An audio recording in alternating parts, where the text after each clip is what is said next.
Turma, estão me ouvindo, né? Vamos lá dar início ao plano.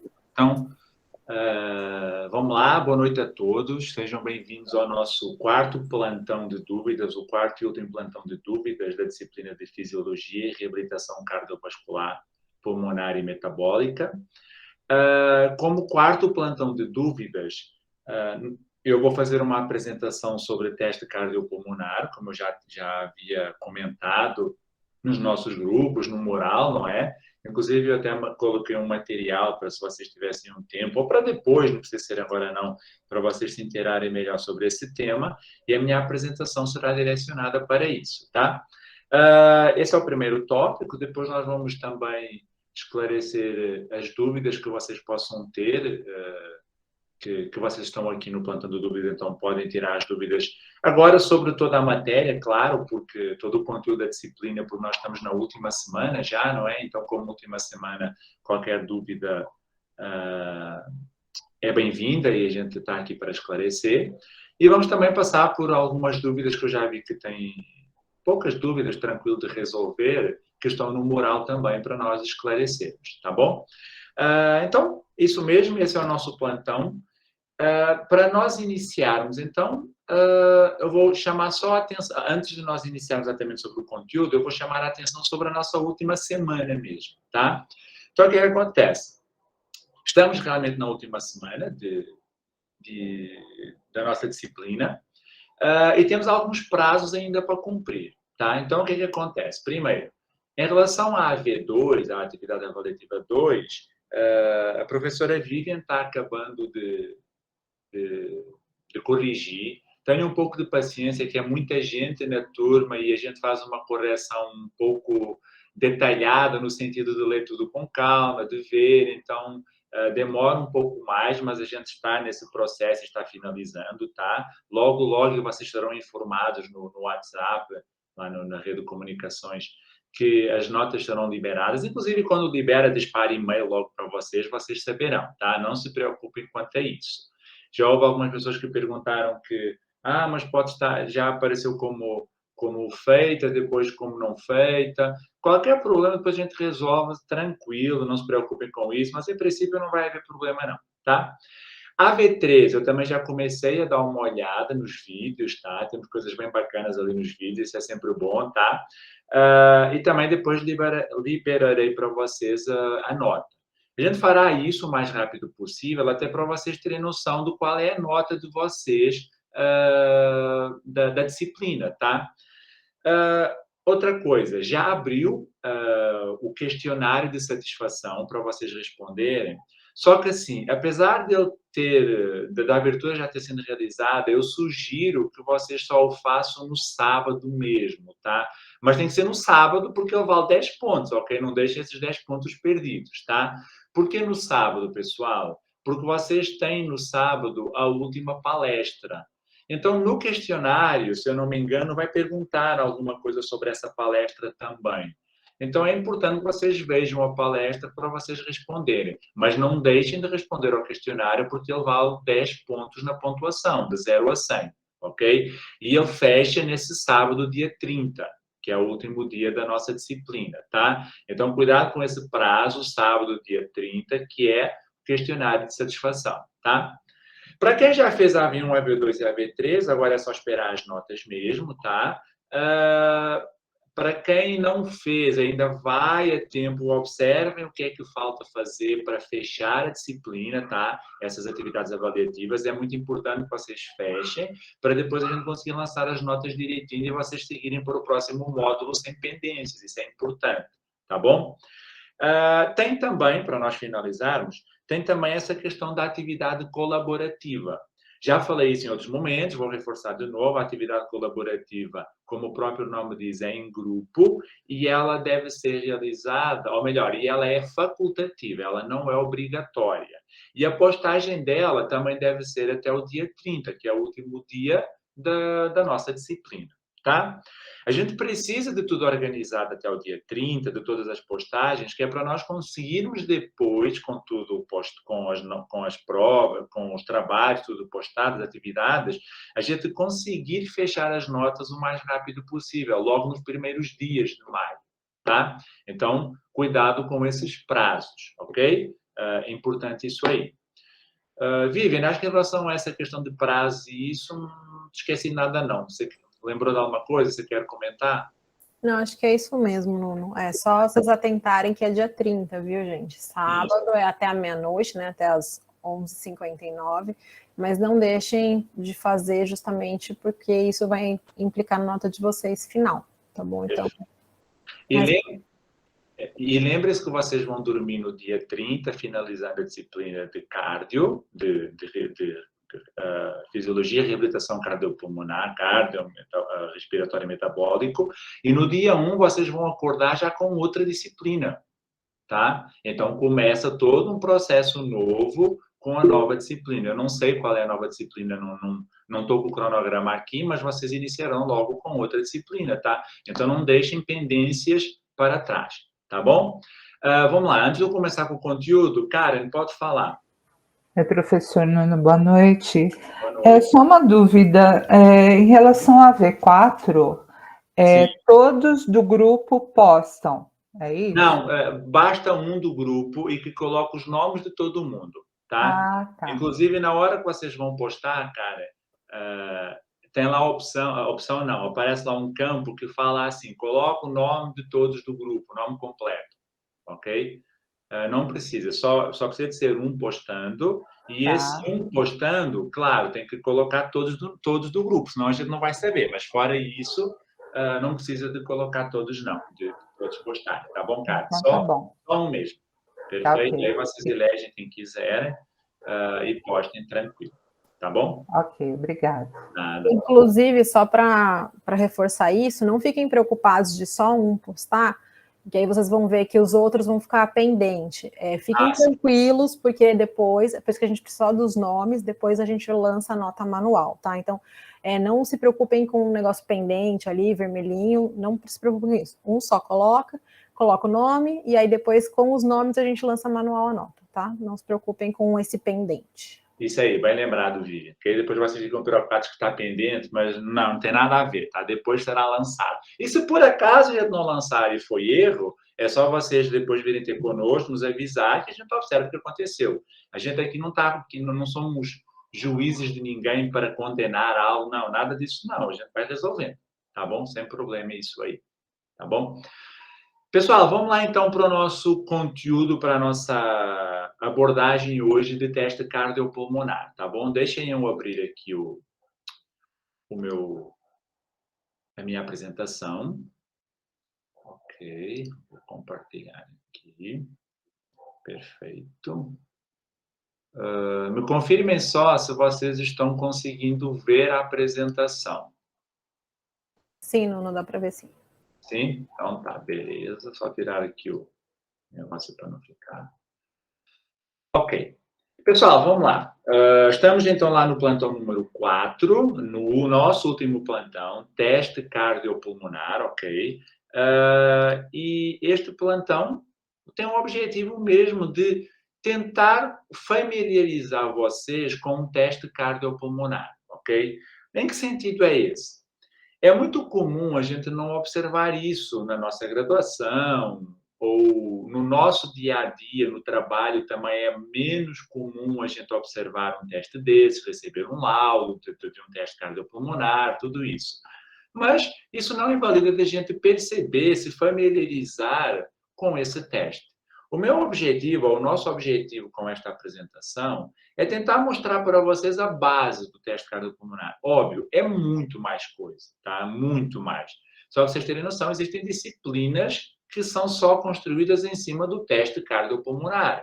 E eu estou mostrando isso para vocês agora em um momento rápido, onde eu quero que vocês tenham apenas uma noção básica de teste cardiopulmonar. Tá? Essa foto já é bem sugestiva, tá? Essa foto que aparece aí, você já começa a perceber o que um teste cardiopulmonar tem, tá? Observe aquela máscara no senhor, observe essa máscara com algumas mangueiras assim, não dá para ver que é mangueira, mas tem mangueira, mas um tubo, fios, que estão conectados a um centro ali, que um computador tem várias coisas aparecendo e que essa pessoa que está sendo avaliada, ela está sendo avaliada no que a gente chama num ergômetro, no caso aí, um cicloergômetro, simulando a pedalada, tá? Simulando uma bicicleta. Isso tudo faz parte do teste cardiopulmonar. Inclusive, aí, nessa imagem, nos mostra também mais que um teste cardiopulmonar. Aí está o que é chamado de teste cardiopulmonar completo. O que é esse completo? Se vocês observarem, tem as derivações do eletrocardiograma, tem todos tem o posicionamento dos eletrodos para registrar eletrocardiograma também, tá? Então, esse é o primeiro ponto para nós iniciarmos. Quando nós falamos em teste cardiopulmonar, nós estamos avaliando gases, ok? Nós estamos avaliando gases. Essa parte eletrocardiograma, ela não faz parte do teste cardiopulmonar.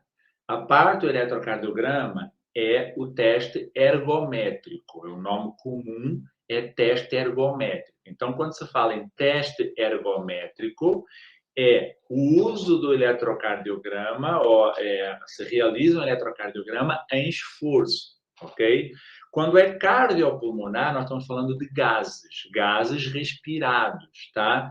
É por aquela máscara que aparece no senhorzinho. A gente já vai melhorar isso aí, ok? Mas, claro, se pode fazer os dois juntos. E quando nós estamos falando principalmente em reabilitação, é comum fazer os dois juntos. Quando se faz um, se faz o outro. Ou seja, a parte dos gases e a parte elétrica do coração, tá? É menos comum a gente ver os dois juntos quando nós falamos em atletas, tá? Atletas normalmente se vê mais só a parte dos gases e em outro momento qualquer a parte do eletrocardiograma, tá? Mas vamos lá olhar o teste cardiopulmonar. Tá aí, ó, como eu já comentei, como eu comecei a falar naquela imagem, permite avaliar a dispneia causada por problemas circulatórios ou ventilatórios, a capacidade física de indivíduos normais ou pacientes, e estabelece de forma segura a orientação para a prescrição de exercício físico. Isso aí não é o conceito de teste cardiopulmonar, tá? Isso aí já é um texto, uma referência em relação às possibilidades do teste cardiopulmonar, tá? Então, se eu fosse conceituar para vocês teste cardiopulmonar, eu conceituaria da seguinte forma, de uma forma simples, direta e básica. Conceito. É um teste que se avalia parâmetros ventilatórios durante o esforço. Isso é um teste cardiopulmonar. Se avaliam parâmetros ventilatórios durante o esforço. Professor, mas a gente não avalia parâmetros ventilatórios também em repouso pela espirometria? Aquele teste, inclusive, a Viviane apresentou isso, onde tinha os VEFs, capacidade vital. A espirometria é só realizada em repouso. E ela não avalia gases, ela avalia apenas fluxo de ar. Quanto de ar está saindo, quanto de ar está entrando. Quando nós falamos em teste cardiopulmonar, o que acontece? Primeiro, essa avaliação é realizada em esforço.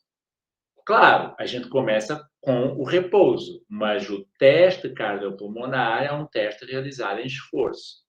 Além disso, os parâmetros ventilatórios que estão sendo avaliados não são apenas fluxos de ar. Também são fluxos, quanto de ar entra, quanto de ar sai, tudo bem. Mas o mais importante são os gases. A gente está avaliando gases, tá? E a partir daí, se tem vários usos desse teste cardiopulmonar, tá? O mais comum que a gente normalmente ouve falar é que, a partir do teste cardiopulmonar, nós mensuramos a capacidade física de indivíduos, tanto normais ou pacientes. Como? Porque, a partir deste teste cardiopulmonar, uma das variáveis, existem muitas outras, tá? Mas uma das variáveis é o VO2 máximo. VO2 máximo, a gente consegue mensurar e saber como é que é a capacidade. Melhor, a partir do VO2 máximo, mensuramos, classificamos o indivíduo em relação à sua capacidade física. E também em relação imaginem que ele é um cardiopata e existem classificações para cardiopatas também, tá? Então, isso é uma das aplicações. Mensurar a capacidade física de indivíduos. Eu tenho uma capacidade física alta, uma capacidade física baixa. Claro, quando nós falamos em capacidade física aqui, estamos falando de capacidade cardiorrespiratória, tá? E também em pacientes.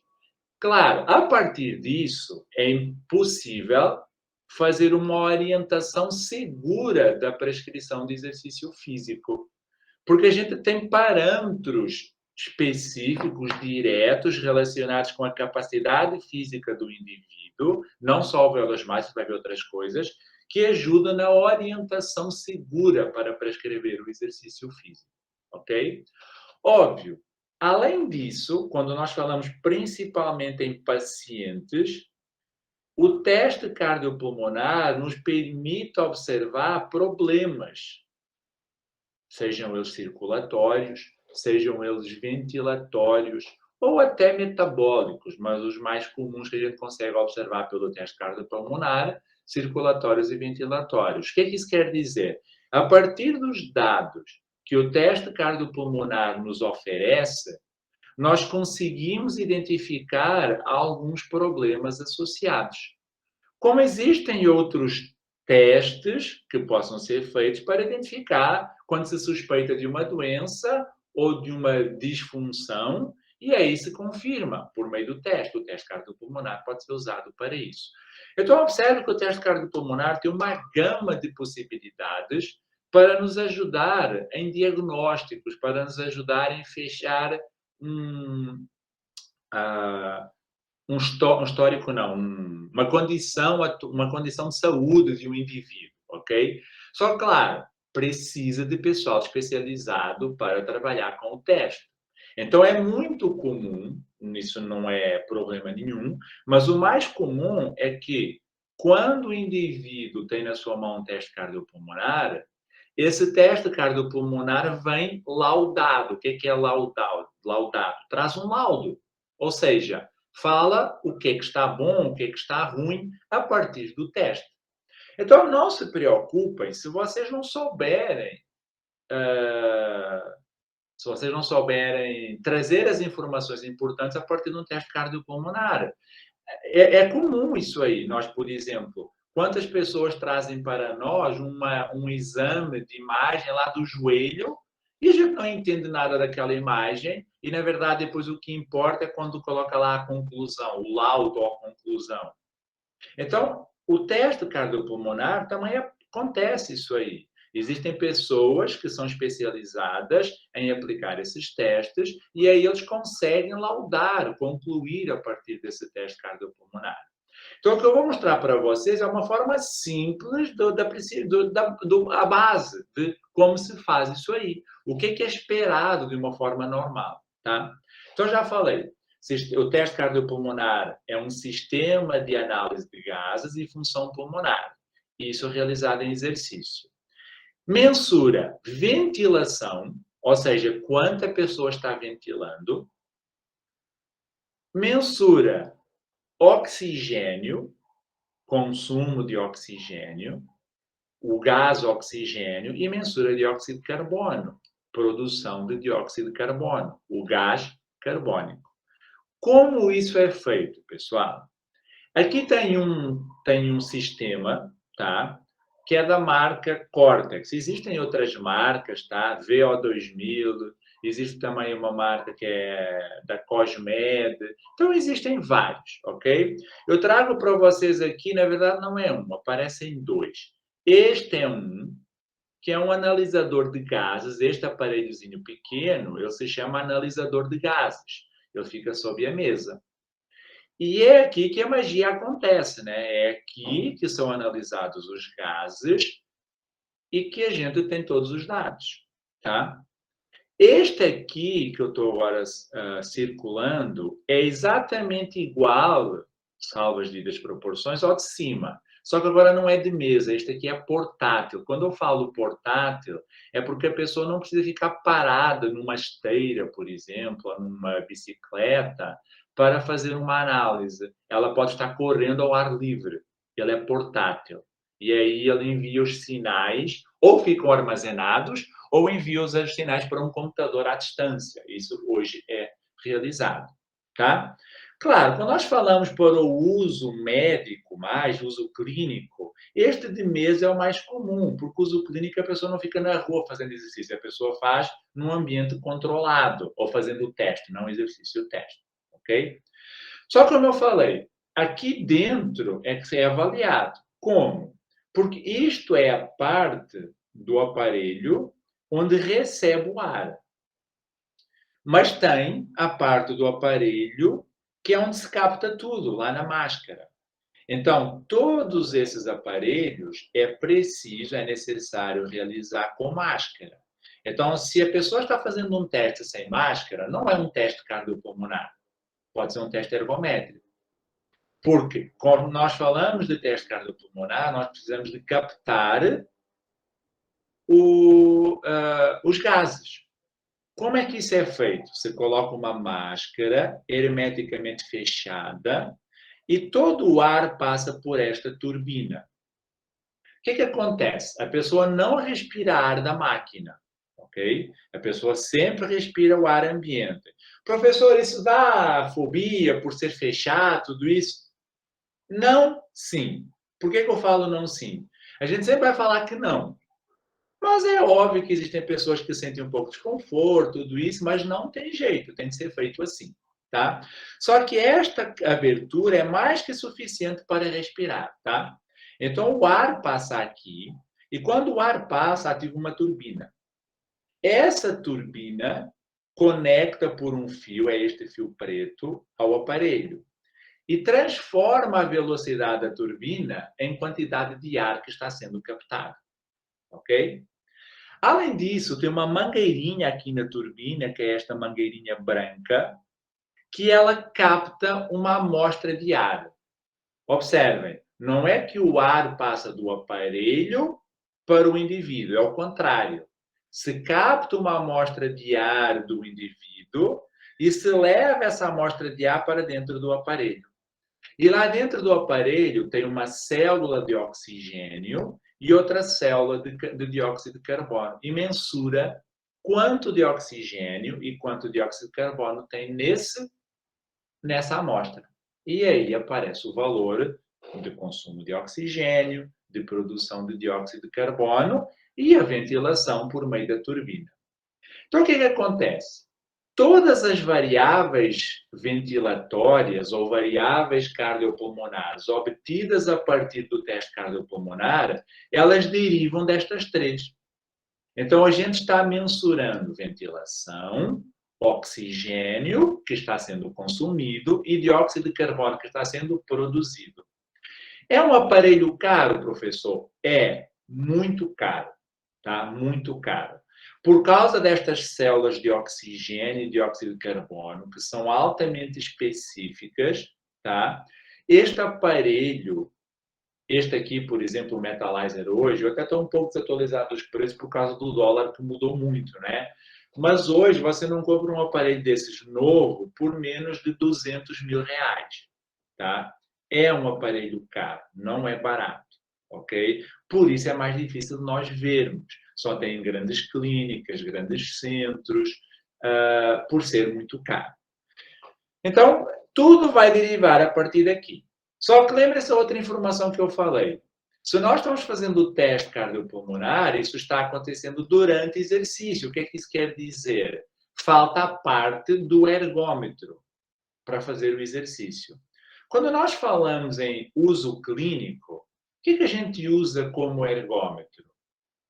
Ou o simulador de uma bicicleta, o chamado cicloergômetro, é muito comum usar porque ele controla melhor as intensidades, a pessoa não tem o risco de cair, ela está sentada, então é muito usado. Ou então a esteira. A esteira é um cicloergômetro também, tá?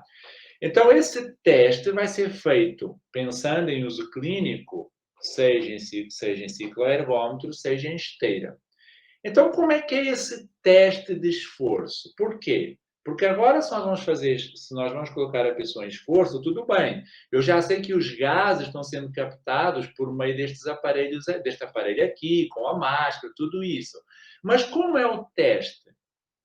O teste segue alguns padrões, alguns princípios. Então, é caracterizado por um teste com incremento do esforço físico, ou seja, incremento da intensidade do exercício. O que é que isso quer dizer? Todo teste de esforço cardiopulmonar será caracterizado pelo seguinte. Tudo bem, começa em repouso para avaliar o que está em repouso. Mas quando a gente coloca a pessoa em esforço, o objetivo é que a pessoa passe pelo seguinte: desde as intensidades mais leves até as intensidades mais elevadas, ou melhor, até a exaustão, se for possível. Óbvio que existem algumas pessoas que podem não ser interessante levar até a exaustão e pode ser parado antes, tá? Mas o objetivo é que a pessoa passe durante o teste desde a intensidade muito leve até a intensidade muito alta. Isso é feito, seja em rampa, ou seja, incremental. Para fazer em forma de rampa, os ergômetros são mais específicos, mais caros. O que é a rampa? É que o aparelho está mudando a intensidade do exercício segundo a segundo. Então, se num segundo estava uma intensidade, no segundo a seguir já está outro, no outro segundo já está outro. Claro, vai mudando muito devagar, mas vai aumentando segundo em segundo a intensidade. Só que observem, vamos imaginar a esteira. A esteira que a gente vê normalmente nas academias. Imaginem que você começa leve para um indivíduo, chutando 4 km por hora. E aí você quer mudar de segundo em segundo. Só se for mudar de segundo em segundo, você está mudando 4 para 4,1, 4,1 para 4,2, de 4 para 4,1, de 4,1 para 4,2, aumentando de segundo em segundo, vai demorar 10 segundos para aumentar 1 km por hora. Em 1 minuto, você aumenta, deixa eu ver, 6 km por hora. Então, se começava em 4, em 1 minuto já estaria em 12, né? Já estaria em 12. Ou seja, em 12 não, em 10. Ou seja, essas esteiras que nós temos normalmente nas academias não permitem fazer rampa. Precisa de umas esteiras um pouco mais especializadas, onde elas aumentam automaticamente, sem ninguém mexer nela, de uma forma muito, muito leve para não se sentir. Então, o mais comum é que a gente faça um teste incremental. O teste incremental vai aumentando a intensidade também, mas é por estágios. Nós vamos perceber que são por estágios. Como nós fazemos esse teste? Pessoal, não existe um teste específico, mas existem os padrões que devem seguir. Então, vamos lá. Como eu construo um protocolo incremental? Eu construo da seguinte forma. Primeiro, eu defino a carga inicial do teste. Qual é a carga inicial do teste? Eu tenho que avaliar o indivíduo e falar assim, para esse indivíduo, muito leve é, por exemplo, 4 km por hora, na esteira, vamos imaginar. Então, eu começo com 4 km por hora. Para um maratonista, vale a pena começar a 4? Não, para um maratonista eu começo bem mais alto. Agora, para um cardiopata severo, às vezes 4 é muito, começaria bem menos. Então, isso é uma escolha individual e normalmente os laboratórios, as clínicas já têm os seus testes específicos. E eles já sabem qual é a carga inicial que querem começar por uma determinada pessoa. Como é um teste por estágios, eu preciso definir qual é a duração do estágio. Normalmente, quanto dura o estágio? Depende. O mais comum num teste cardiopulmonar é entre 1 a 2 minutos. Ou seja, eu começo a 4 km por hora, vamos imaginar, e eu fico em 4 km por hora por 1 a 2 minutos. 1 a 2 minutos fica 4 km por hora. É 1 ou 2, mais uma vez. Isso normalmente está definido por padrão dentro da clínica, do laboratório, e segue sempre esse padrão. Não está errado ser 1, não está errado ser 2. O importante é seguir um padrão, ok? Claro, eu preciso saber o seguinte, quando acaba o estágio, ou seja, eu escolhi 1 minuto. Quando acabou 1 minuto a 4 km por hora, tenho que passar de estágio. E quando eu passo esse estágio? Isso é o tamanho do incremento da carga. Na esteira, normalmente, se aumenta em 1 km por hora para pessoas sem doenças. Então, se estava em 4, passa para 5, depois 5 para 6 e por aí vai. Construir o teste. Agora, quando nós falamos em pacientes cardiopatas severos, pneumopatas severos, às vezes se aumenta de meio em meio quilômetro por hora. Mais uma vez, isso é uma definição dos laboratórios, das clínicas. Eles têm normalmente o seu padrão que segue o teste. Eu só quero mostrar para vocês que o teste é um padrão incremental normalmente. É isto aqui, ó. Este é o teste incremental. O que acontece no teste incremental? Ao longo do tempo, está aumentando a intensidade. De novo, ao longo do tempo do teste, está aumentando a intensidade. Comecei, por exemplo, a 4 km por hora e fiz 1 minuto. Terminou 1 minuto, passo para 5 km por hora. Fico mais 1 minuto. Terminou 1 minuto, passo para 6 km por hora. Fico mais 1 minuto.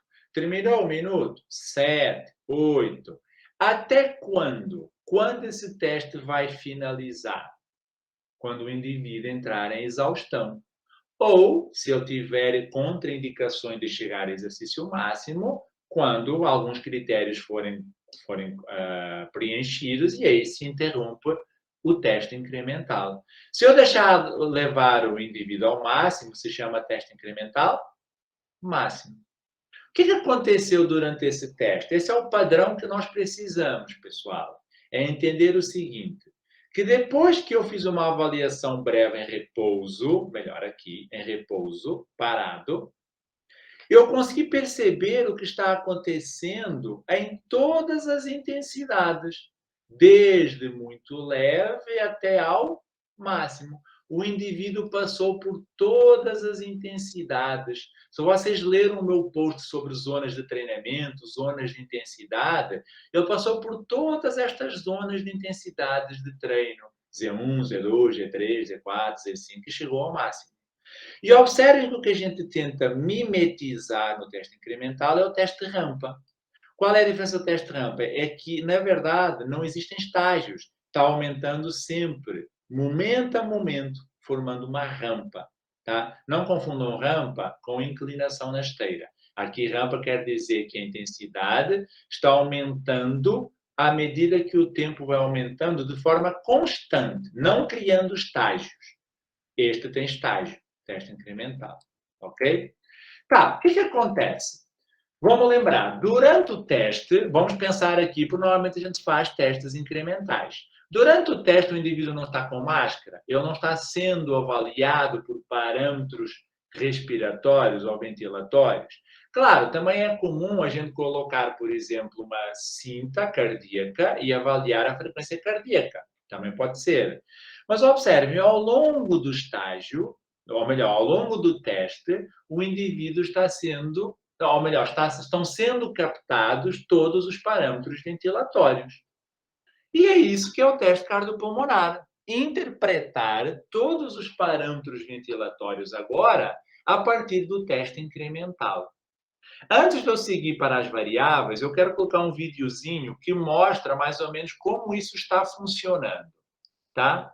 Vamos olhar aqui rapidinho. Eu vou parar a apresentação e vou voltar para mostrar para vocês um vídeo onde mostra a captação de todos esses sinais e durante o teste, ok? Eu peguei do YouTube mesmo, deixa eu procurar aqui.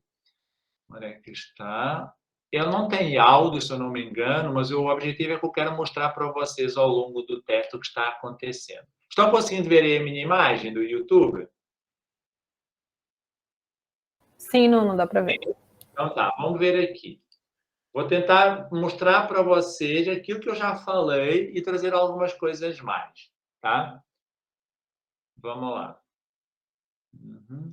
Observem, primeira coisa, eu estava falando que tem uma calibração do teste no início, tá? Mas observe, ó, o indivíduo até está sendo avaliado com a pressão arterial, tem a máscara, e ele ainda não tem aqui a turbina ligada, vão colocar depois porque o aparelho está só calibrando, e ele está num ciclo ergômetro, tá?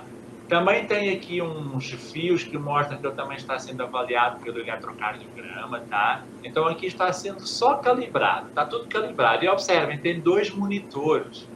Este monitor do lado direito, ele está sendo para monitorar a parte do eletrocardiograma, então não é cardiopulmonar, não é a parte de ergospirometria, tá? E do lado esquerdo é o teste ergospirométrico, ou o teste cardiopulmonar em si.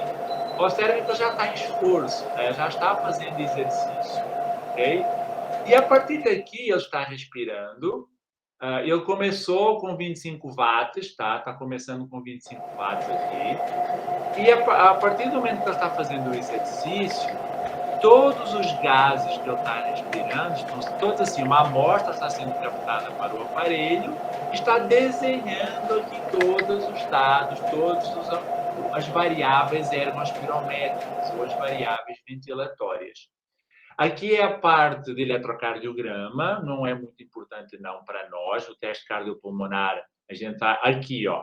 Esta parte é a parte ergospirométrica, ventilatória, que está sendo construída ao longo do tempo. Se vocês perceberem, ó, dá para ver assim, tá um pouco pequeno, mas é assim, ó. Está sendo avaliado, acho que de 2 em 2 segundos, qualquer coisa assim. Então, de 2 em 2 segundos, está dando vários parâmetros. Por exemplo, 7,31, a frequência, no minuto 7,31, a frequência cardíaca está 102, o consumo de oxigênio está 23,1, em relativo, o absoluto é 1,69, a produção de dióxido de carbono está 1,35, e depois aparecem outras variáveis que eu vou comentar com vocês, tá? A carga está 111 kW, eu acho que não consigo ver muito bem. Então, o teste está sendo construído e estas linhas vão sendo construídas ao longo do tempo. Observem que este teste é um teste em rampa. Por quê? Eu consigo perceber isso porque estão aqui todas as cargas que ele está fazendo. Então, elas estão aumentando em forma de rampa, sem fazer estágio, ok? Mas vamos lá, vamos tentar ver um pouquinho mais. Observem a turbina que ele está respirando. Lembrem-se que ele está só respirando ar ambiente, não é o ar do aparelho, ok? Então, cada hora que ele faz a expiração, é captado um pouquinho de ar para dentro do aparelho e está construindo estas linhas. E no final do teste, a interpretação dessas linhas é que dá o resultado, o laudo, ok? Este é um aparelho automático também para mensurar a frequência cardíaca, esse é top, tá? É interessante, não são baratos para o exercício, ok? Deixa eu ver se aparece alguma coisa mais aqui. Aí ele está aumentando, neste caso, ele está aumentando a carga momento a momento, porque é um teste de rampa, ok? Observe, olhem as linhas agora como já estão bem maiores. Estão vendo estas linhas todas aqui? A pressão arterial desse indivíduo neste momento está 154/66. Aparentemente está tudo bem, não é? E olhem várias linhas crescendo aqui. Cada linha dessas representa uma variável ergospirométrica. E essas linhas depois são avaliadas. Observe que ele já está respirando bem mais intenso. Tá? Este é um indivíduo que não é paciente. Tá? Porque está com o VO2 já de 50, estou vendo aqui, então ainda nem terminou o teste, já está com 50, ele era uma pessoa treinada, ok? E o teste continua aqui, acho que ainda vai aparecer ele mais cansado, tá? Estão vendo as linhas todas já aparecendo, e estas linhas, depois se você quiser, tem momento a momento, respiração a respiração, se chama breath by breath, respiração a respiração, e aí terminou. Já está mostrando, basicamente, algumas interpretações. Não, ainda não terminou, não. A a pressão arterial dele já está com 170. Ele está lá fazendo esforço, ó, respirando, continuando respirando pelo aparelho, bem forte já.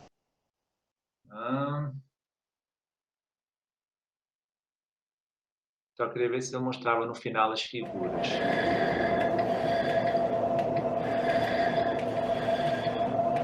A saturação está sendo mensurada aqui no lobo da orelha, no caso, também pode ser mensurada a saturação. Olhem os dados, todos os gráficos. Estão vendo estas linhas? Estas linhas nós vamos já falar delas já a seguir. E vocês vão perceber que as linhas que eu apresento não são bem assim. A gente apresenta a curva do livro, fácil de entender. Aqui não é tão fácil, estão vendo cada linha é uma confusão, né?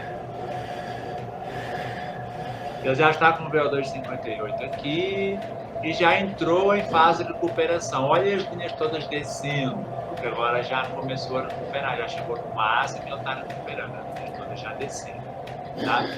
Então, isto aqui é para vocês observarem que esse teste ele é feito dessa forma, independente se a pessoa é atleta, é cardiopata, não é?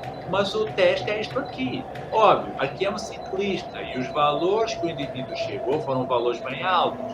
Quando nós falamos cardiopata, são valores bem mais baixos. Mas estas curvas são as curvas importantes para nós interpretarmos depois, tá? E a interpretação do teste cardiopulmonar é a partir disso, tá? Ok, deixem eu voltar aqui à minha apresentação. Só um minuto. Uma janela. Apresentação. Estão conseguindo ver aí? A minha apresentação, de novo? Sim, Nuno. Sim? Uhum. Perfeito. Então, vamos lá para continuar. Então, acabamos de ver essa questão do teste aparecendo, de como fazer o teste, né? Karine, pode falar. Já que a gente parou para ver o teste, pode ficar à vontade. Desculpa interrompendo, né? Porque não sei se eu estou assistindo no celular, que eu estava na rua, e eu estou vendo só a sua imagem, eu não estou vendo a imagem da apresentação. Eu queria saber se era só eu que não estou conseguindo ver. Clique em cima da minha imagem. Eu acho que vai trocar para a imagem da apresentação. Não está mudando. Eu até tentei clicar, está aparecendo só você falando. Mas depois eu entro no computador. Olha lá, porque assim, eu acho que vocês estão vendo, não é? Então, tem algum local aí que você clicou que foi para a minha imagem. Você me colocou como principal. Vê se o meu alfinete não está fixado. Tira o meu alfinete. Alguma coisa aí, que é no seu. Tá bom? Obrigada. Ok. Tem um alfinetezinho aí para ver se ele não está fixado. Tá bom? Vamos lá. Claro, o importante agora, como eu falei, já sabemos como fazer o teste. O indivíduo vai passar desde muito leve até a intensidade máxima. E aí tem toda a análise de todos os parâmetros ventilatórios. Lembrem-se, tem a ventilação, fluxo de ar. Em cima disso, tem o oxigênio e o dióxido de carbono. E a partir desses três, aparecem várias variáveis. Essas são as principais, são as que eu vou comentar hoje com vocês, tá? Existem outras? Sim, existem outras. Naquele material que eu passei para vocês, tem muitas outras, e se vocês quiserem, vocês podem se aprofundar, tá? Qual é o meu objetivo de hoje? É mostrar para vocês o que é cada uma dessas variáveis e qual é o esperado em um teste de uma pessoa normal. A resposta dela, como é que será a linha dela, como aquelas linhas que eu mostrei no vídeo, como é que será a linha dessa variável ao longo do teste. E aí, se eu souber como é que é a linha, eu vou identificar se é um padrão normal ou um padrão anormal. E eu vou falar para vocês quais são os principais padrões anormais, ok? Claro, como eu falei, tem muita coisa que depois a gente pode se aprofundar, mas isso é a base que eu quero mostrar para vocês. O que cada variável quer dizer, qual é o parâmetro, o padrão dessa variável e, normalmente, quais são os desvios do padrão que são problemáticos, ok? Claro. E antes disso, lembra-se daquela atividade avaliativa número 1 que vocês falaram sobre os equivalentes ventilatórios? Eles aparecem aqui agora. Eu vou mostrar para vocês esses equivalentes ventilatórios, tá? E vocês vão perceber, não só por eles, mas nos equivalentes ventilatórios, dá para determinar limiar anaeróbio.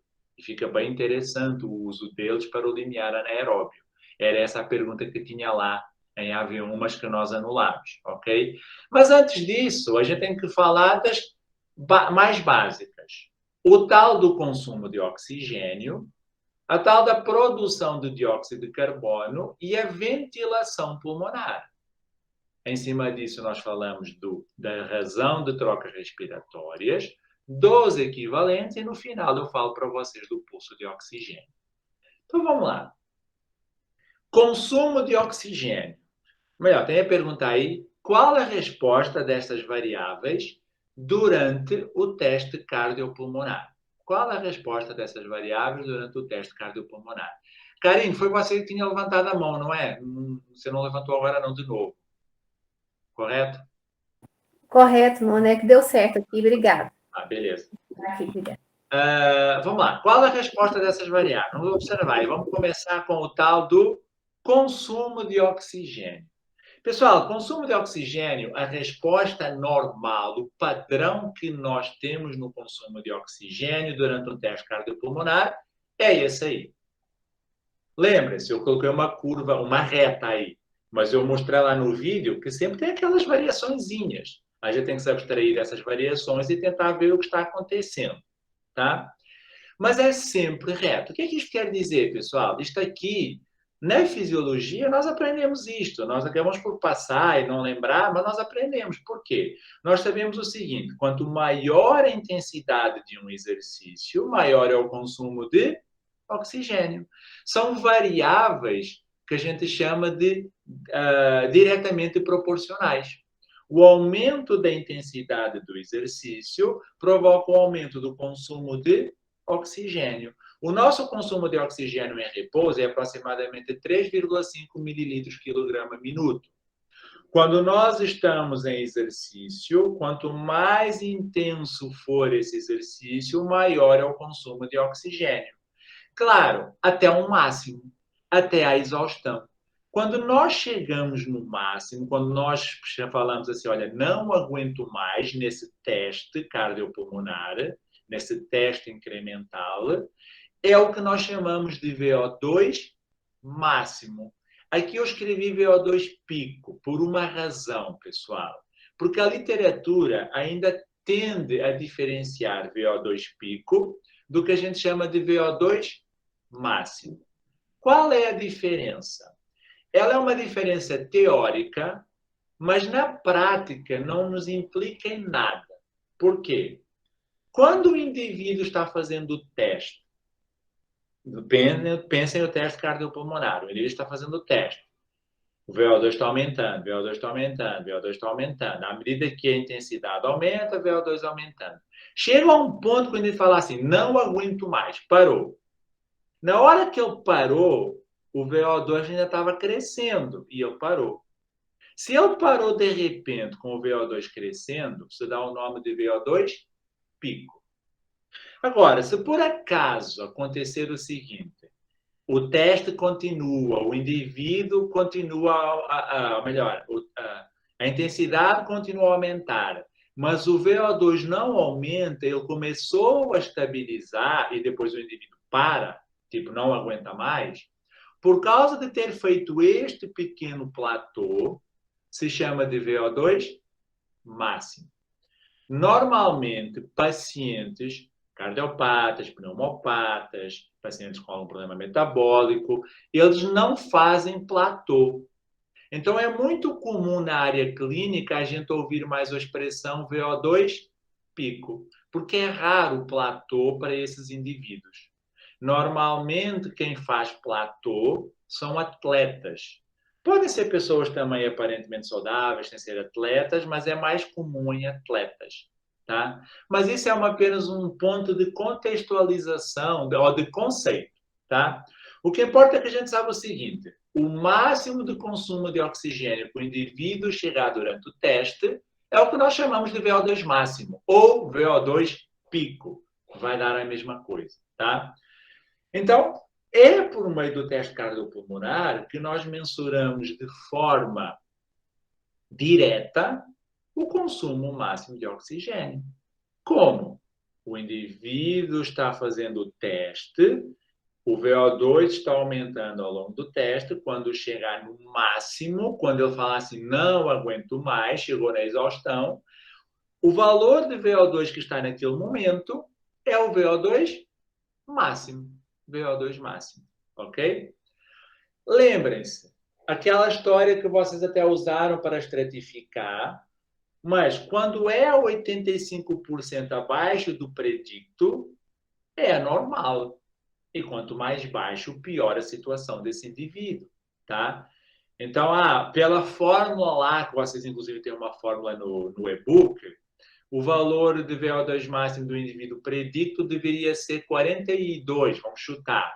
E ele atingiu apenas 30.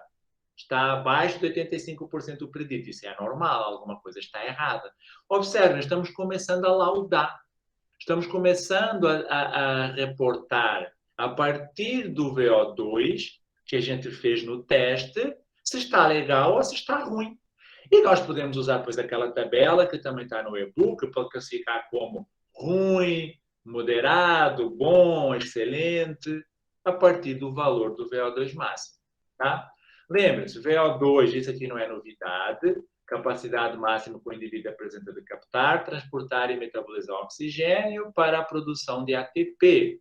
Tranquilo. O VO2 máximo, a questão da existência de platô no final do teste, e o VO2 pico, a ausência de platô, aquela situação que eu comentei com vocês aqui. Tá? Então, observe. O que é que eu preciso avaliar no consumo de oxigênio? O que eu avalio é o seguinte: está crescendo de forma linear? Está. Então, beleza, essa é a resposta normal. Segundo, o VO2 máximo atingido, qual é? Está 85% do predicto? Então está tudo ok. Só por tudo ok, eu ainda posso falar se está bom, se está excelente. Está abaixo disso? Está normal. Então, observe, a partir dessa análise, eu já tenho uma resposta para o VO2.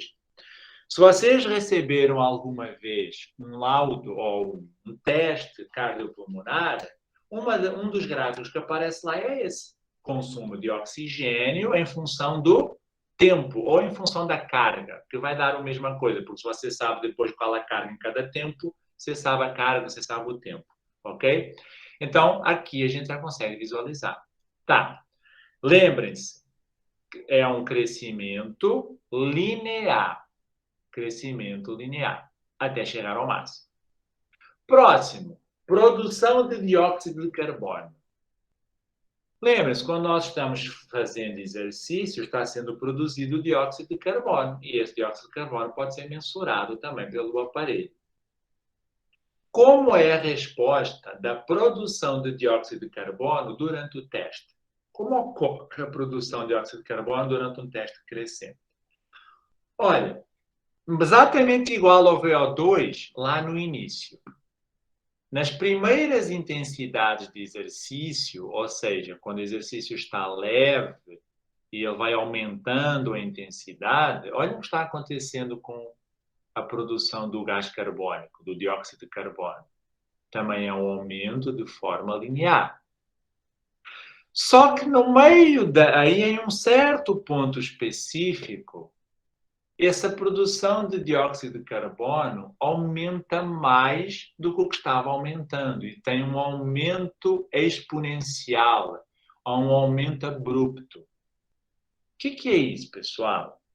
Agora, quando nós analisamos a curva ou a linha da produção de dióxido de carbono, lembra, estamos falando da produção de dióxido de carbono, ela não é mais linear ao longo de todo o teste. Ela apresenta uma linearidade no início do teste, nas primeiras cargas mais leves. Em um determinado momento existe uma quebra da linearidade, ela aponta para cima, aumenta mais, e em outro determinado momento ela aumenta ainda mais. É um aumento exponencial. Se nós formos olhar isso lá naquela linha mesmo real, apareceria mais ou menos assim, ó. Tipo, tá assim, sempre variação, é normal isso aí, variação, só que aí você percebe um aumento maior, aí de repente você percebe outro aumento. Observem, tem duas quebras da linearidade aí. Isso é muito importante no teste. Então, tudo bem, quando nós olhamos o consumo de oxigênio, nós procuramos sempre ver se existe linearidade no crescimento e qual é o máximo. Perfeito, para aí depois já ter alguns resultados. Só que uma coisa muito importante é depois olhar logo a produção de dióxido de carbono. E qual é a resposta da produção de dióxido de carbono? Olha, primeiro aumenta de forma linear até um certo momento. A partir de certo momento, o aumento é maior, ou seja, uma quebra da linearidade, é um crescimento exponencial, e chega a um outro certo ponto, quase no final do exercício, quase a pessoa entrando em exaustão, que é quebrada a linearidade novamente, tá? E isso identifica alguns pontos. O tal do limiar anaeróbio é esta primeira quebra da linearidade. Por que está aqui LV1? Porque nós estamos usando parâmetros ventilatórios. Então, nós chamamos de limiar ventilatório 1, que é o limiar anaeróbio, mas determinado por parâmetros ventilatórios. Então, lembre-se lá naquela primeira atividade, e isso estava lá na nossa primeira unidade, como mensurar o limiar anaeróbio? Como nós podemos determinar o limiar anaeróbio? Observem, com o uso do consumo de oxigênio, não dá para ver, é tudo linear. Agora, a produção de dióxido de carbono nos permite identificar o limiar anaeróbio quando existe um aumento exponencial do dióxido de carbono. Isso se procura. Então, eu vou olhar lá no laudo, ou no relatório, e nesse relatório eu vou procurar a curva de produção de dióxido de carbono.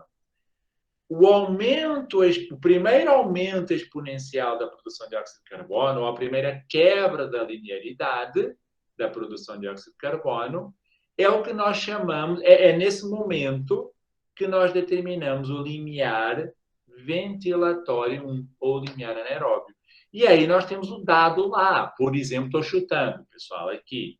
Imaginem que eu estava fazendo isso em um cicloergômetro, foi em 100 watts. Ou seja, essa quebra foi em 100 watts. Então, eu sei que o limiar anaeróbio desse indivíduo é 100 watts. 100 watts. Tá? Além do limiar ventilatório 1, eu também consigo determinar o limiar ventilatório 2. O limiar ventilatório 2 é a segunda quebra da linearidade. É bem lá no final do teste já. Limiar ventilatório 1, pessoal, normalmente acontece em aproximadamente 55 a 75, mais ou menos, por cento do máximo. Então, aqui fica entre 55% a 75% do máximo, do VO2 máximo, ou da carga máxima.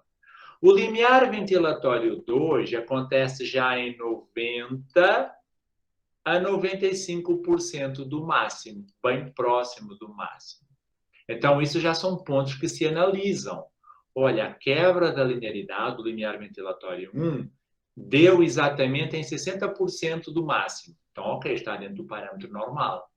O limiar ventilatório 2 foi em 90%. Então, está dentro do parâmetro normal. Ok, perfeito. Já mais uma coisa para o laudo, uma conclusão. Tá?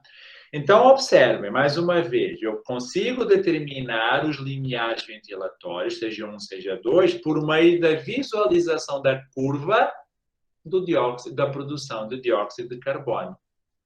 O que é anormal? Não atingir os limiares ou esses limiares estarem muito fora destes valores. Lembra que isto é um parâmetro geral. Então, se está perto, também não é problemático, não. Mas se está muito fora, isso é anormal. Por que eu estou falando aqui não atingir os limiares? Se a gente receber um laudo de um pneumopata severo, principalmente o pneumopata severo, é muito comum ele entrar em exaustão antes de atingir os limiares. Ele acaba aqui, antes de atingir os limiares. E antes não deu para ver os limiares.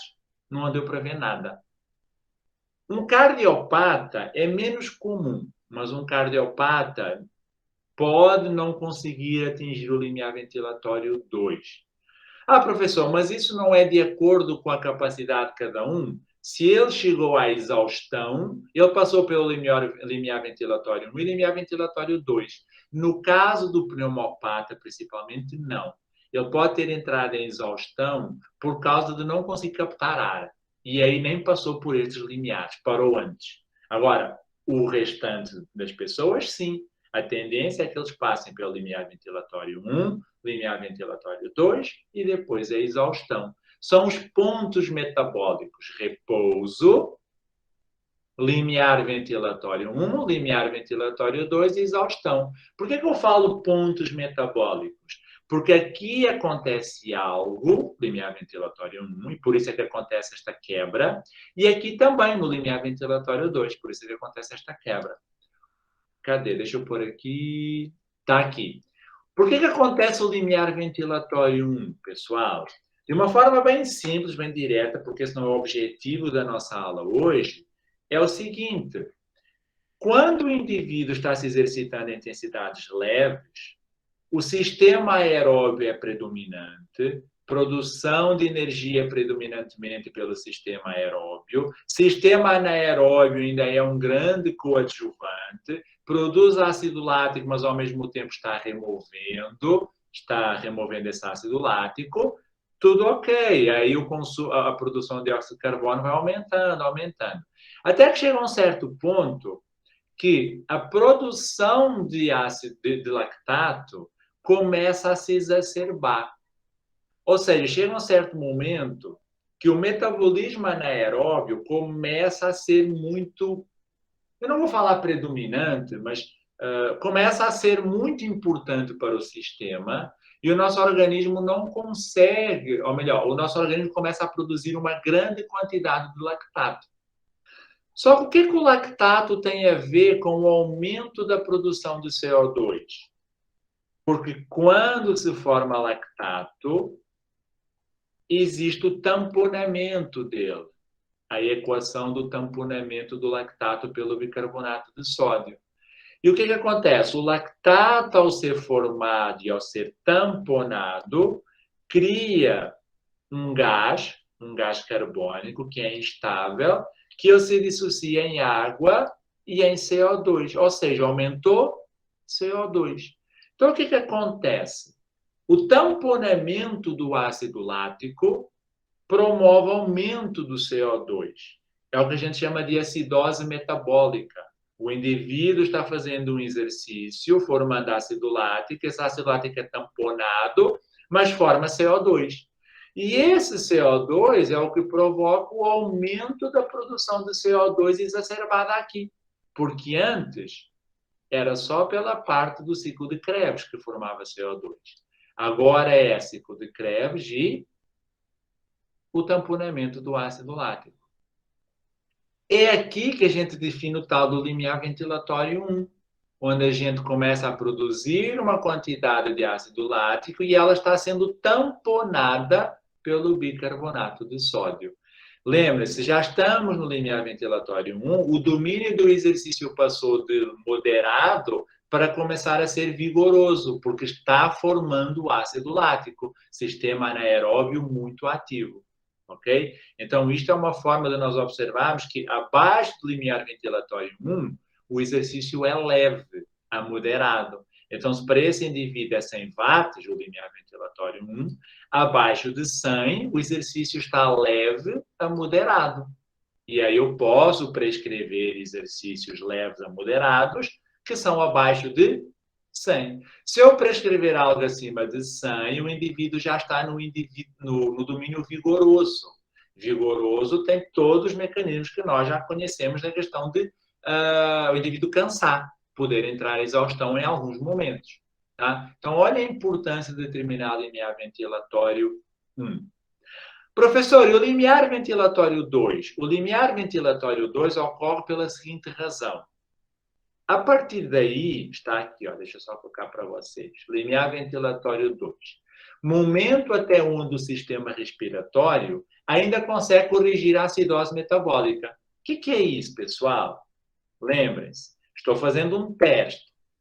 A acidose metabólica começou no limiar ventilatório 1. O que isso quer dizer?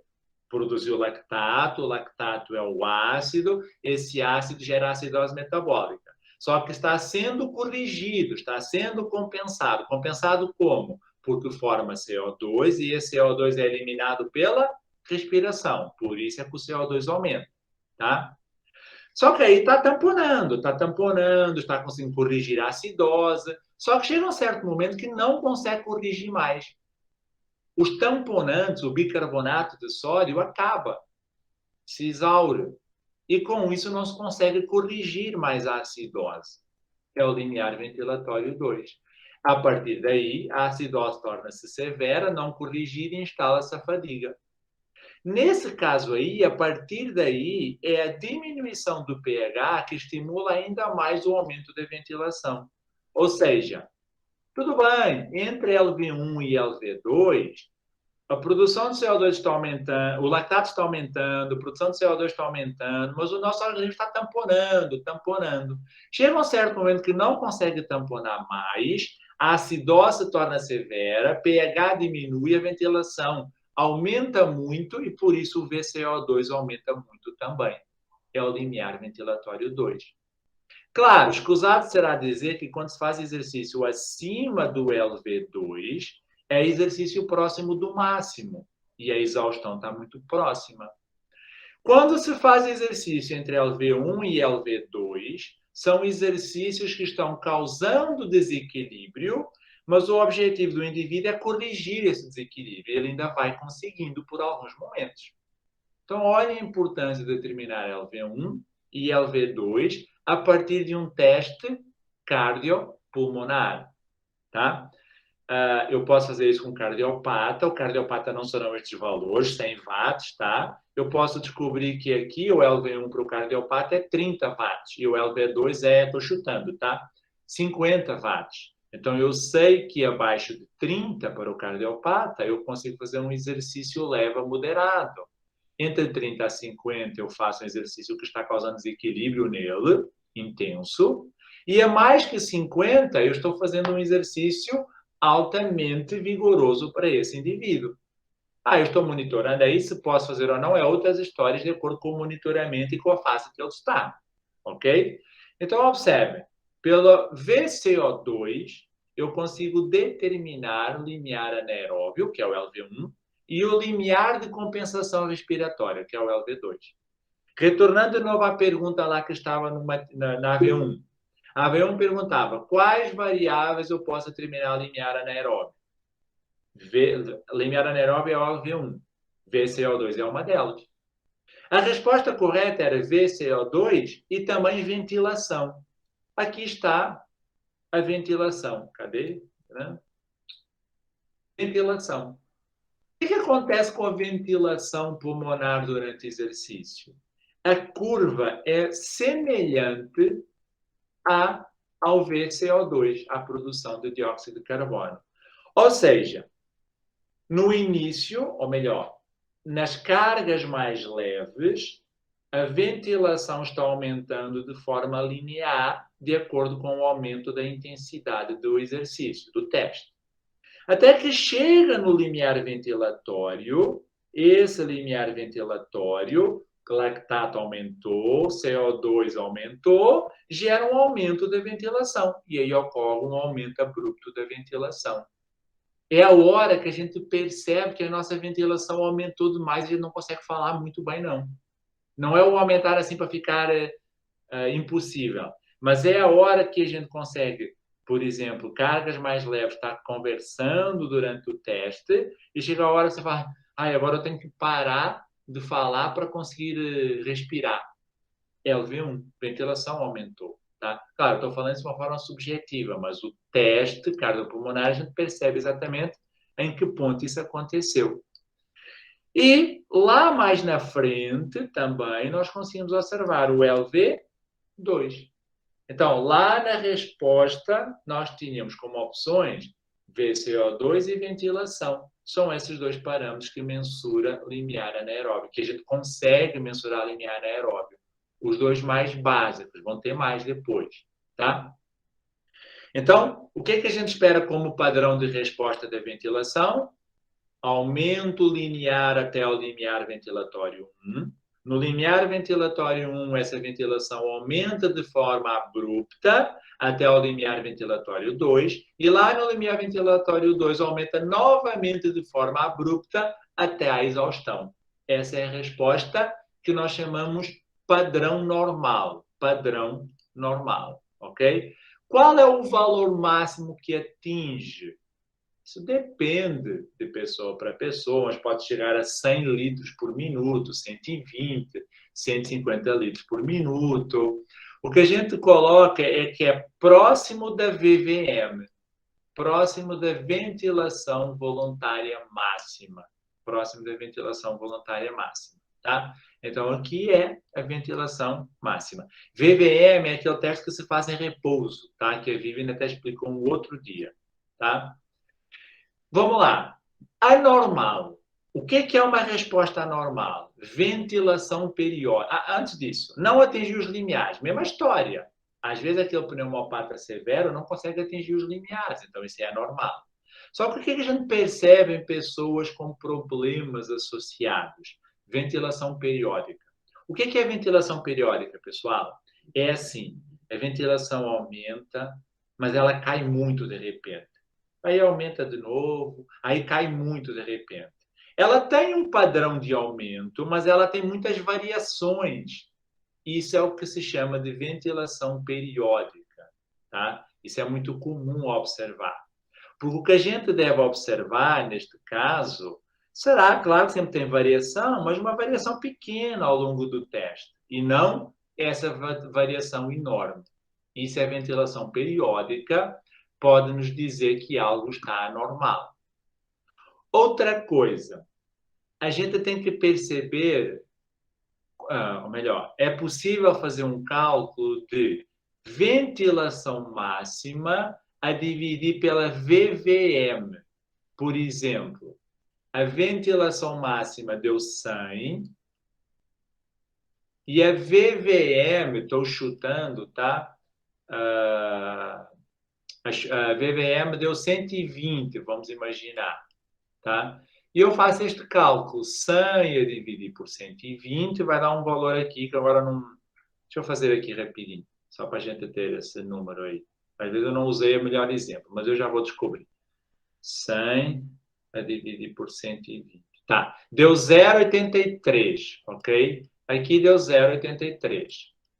0,83 ou 83%. Ok?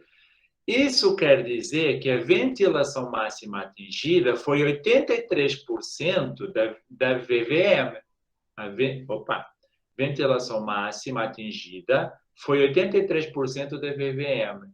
Se for um homem, observem que está normal, porque anormal é acima de 85.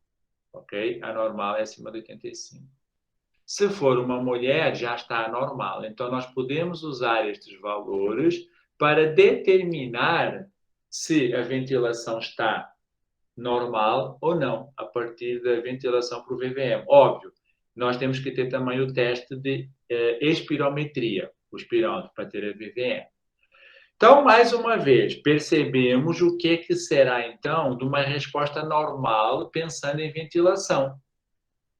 Este aumento linear, depois um aumento abrupto e depois, novamente, um aumento abrupto. Então, já temos VO2, já temos VCO2 e a ventilação. É muito comum aparecer nos relatórios esta figura aqui também. Só que esta figura ela é chamada de V-slope, tá? V-slope. O que é este V-slope? É plotar a produção de dióxido de carbono em função do consumo de oxigênio. A produção de dióxido de carbono em função do consumo de oxigênio, até o limiar ventilatório, é linear, aumento linear. Quando chega no limiar ventilatório, a produção de dióxido de carbono aumenta mais do que o consumo de oxigênio e quebra a linearidade, limiar ventilatório. Então, o que acontece? Às vezes é difícil observar o limiar ventilatório por meio destes dados, porque fica difícil, porque tem muita linha com variações. Mas aqui fica mais fácil plotar VCO2 pelo VO2. É o método V-slope para determinar o limiar ventilatório 1. Só plotar VCO2 pelo VO2. A hora que perder a linearidade desta linha é o limiar ventilatório. Isto é calculado automático no software do analisador de gases. Ela aparece aqui. Tá? Mas, vamos para outra variável. Uma outra variável bem interessante é a razão de trocas respiratórias, chamada de R, ou pode ser chamada também de QR, tá? Quociente respiratório.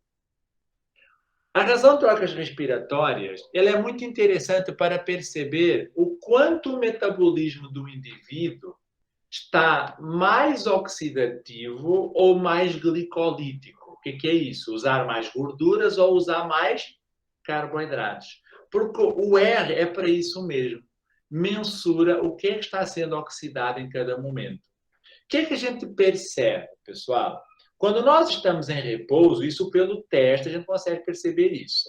Em repouso, o nosso R é aproximadamente 0,82. O que é que isso representa, pessoal? 0,82. Quer dizer que nesse momento se está oxidando 60% de gorduras e 40% de carboidratos. Isso em repouso, 0,82. Claro que existe uma variação de 0,80 para 0,85 e muda. E olha que interessante. Pessoas cardiopatas, pessoas pneumopatas, esse R em repouso não é mais 0,82, ele é maior. Pode ser até 0,90, 0,95. Quando ele aumenta, o que isso quer dizer? Você está oxidando mais carboidratos e menos gorduras. Então, observe, já em repouso o indivíduo está alterado. Mas, durante o teste, o que a gente espera durante um teste cardiopulmonar? Que o R diminua nas primeiras cargas e depois comece a aumentar. Começa a aumentar, aumentar, aumentar. Não dá para ver limiar anaeróbio aqui. A gente só percebe o seguinte. Desce e depois aumenta. O que isso quer dizer? Em cargas leves, o QR está 0,75, 0,70. O menor QR é 0,70. Esse 0,70 representa que se está oxidando máximo de gorduras. Isso é em cargas leves. Ok? Mas depois, quando a carga cresce, começa a aumentar o QR de novo. Quando o QR é 1, isso indica que a pessoa está oxidando 100% de carboidrato. E o indivíduo vai parar por exaustão quando o QR está próximo de 1,1. Se o QR estiver próximo de 1,1 é porque está chegando o fim. 1,1, 1,2, 1,1 normalmente chega ao fim. O limiar anaeróbio fica mais ou menos, não é exato, mas mais ou menos por aqui, com um QR de 0,95, perto de 1, um pouco mais baixo. O que isso quer dizer? Isso quer dizer que com o limiar anaeróbio já se está oxidando muito mais carboidratos do que gorduras. Por que eu estou falando isso? Imagine, se o indivíduo já tem um QR alto em repouso, quando ele está em exercício e lá perto do limiar, vai estar mais alto ainda. Essas são as pessoas com poucas habilidades de oxidar gorduras. E isso acontece na doença. Então, valores anormais valores altos em repouso e durante o teste. E sem diminuição em intensidades mais baixas. Então, se você recebe um laudo ou um relatório onde o QR do indivíduo foi assim, ó, o que isso mostra? Olha, este indivíduo não consegue oxidar muita gordura. Esse indivíduo passa logo para QRs muito altos. Isso é ruim. Metabolismo aeróbio está ruim. Pode ser por quê? Por ser sedentário, por ter doenças associadas, mas valores altos em repouso durante o teste não são bons.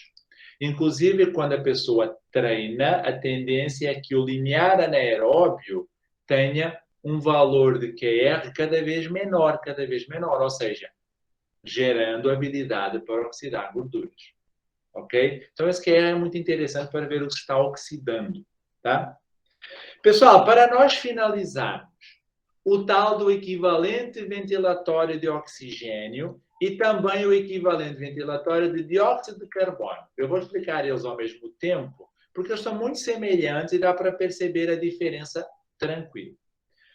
O que é equivalente ventilatório de oxigênio? O que são os equivalentes ventilatórios? Eles representam o seguinte, vamos para o do oxigênio. Ele se representa assim, VE sobre VO2. Ou pode ser EQ VO2.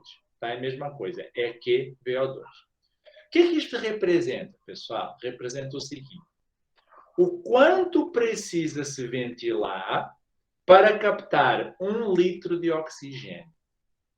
Quanto precisa ventilar para captar 1 litro de oxigênio. Por isso, ela é muito usada com o objetivo de ver eficiência respiratória. Então, eficiência respiratória pode ser observada pelos equivalentes ventilatórios em um teste ergospirométrico. Por que eficiência ventilatória? Este valor aqui, mais ou menos em repouso, fica entre 25 a 30. E ele não tem unidade, tá? 25 a 30 sem unidade mesmo, ok?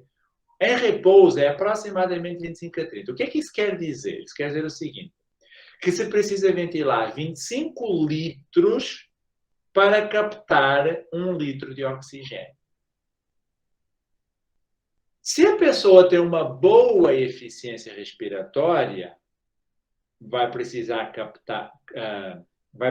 ventilar menos para ter 1 litro de oxigênio.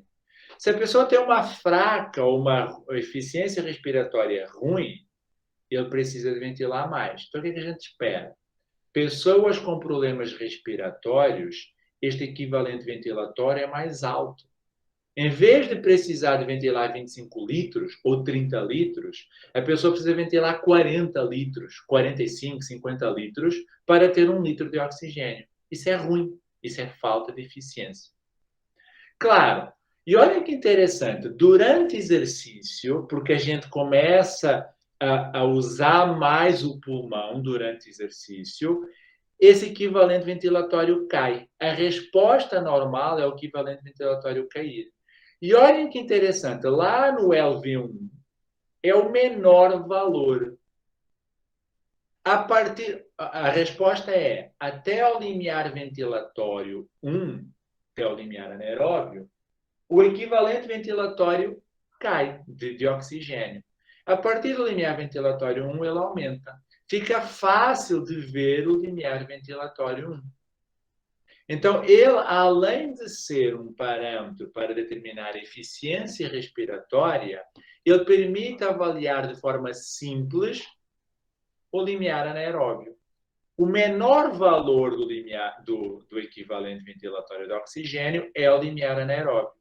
Então, aquela pergunta que tinha lá que nós anulamos na atividade avaliativa 1 era outro parâmetro que podia mensurar o limiar ventilatório, o limiar anaeróbio, é o equivalente ventilatório de oxigênio. Porque ele cai até o limiar ventilatório 1, a partir do limiar ventilatório 1 ele aumenta. E olha que interessante, o menor valor é aproximadamente, aí depende de pessoa para pessoa, mas uns 10 a 15. O que isso quer dizer, 10 a 15? Quando nós estamos em repouso, nós precisamos ventilar 30 litros para ter 1 litro de oxigênio. Quando nós estamos em exercício lá no limiar ventilatório 1, olha a nossa eficiência. Nós precisamos apenas de 15 litros de ar para ter 1 litro de oxigênio. Aumentamos a eficiência. O que é que nós esperamos de pessoas com problemas ventilatórios, com problemas respiratórios? Altos valores. Altos valores tanto em repouso quanto no limiar ventilatório 1. Essas pessoas são indicadas de ventilação-perfusão inadequada. Inclusive, essas pessoas que têm altos valores de equivalentes ventilatórios de oxigênio, normalmente não conseguem descer muito, não dá para ver muita descida, porque eles têm dificuldade em melhorar a perfusão, ou melhorar esta relação ventilação-perfusão. Isso é característica de doença, normalmente associada a uma doença respiratória, uma inadequada ventilação-perfusão. O equivalente ventilatório de oxigênio devia ter descido e não desceu. Isso é exatamente igual para o equivalente ventilatório de dióxido de carbono. O que é que muda? Agora nós falamos de quanto precisa ventilar para liberar 1 litro de dióxido de carbono, 1 litro de gás carbônico. A diferença é que o menor valor determina o limiar ventilatório 2. Normalmente os valores em repouso são um pouquinho maiores, de 30 a 35. E aqui no limiar ventilatório 2 também são um pouquinho maiores, de 15 a 20. Quando eu falo maiores em relação ao de oxigênio. Mas o importante é que a gente espera esta resposta, diminuição acentuada até o limiar ventilatório 2 para depois ter o aumento. O que é anormal? Estes valores mais altos e isto não diminuir, ficar assim.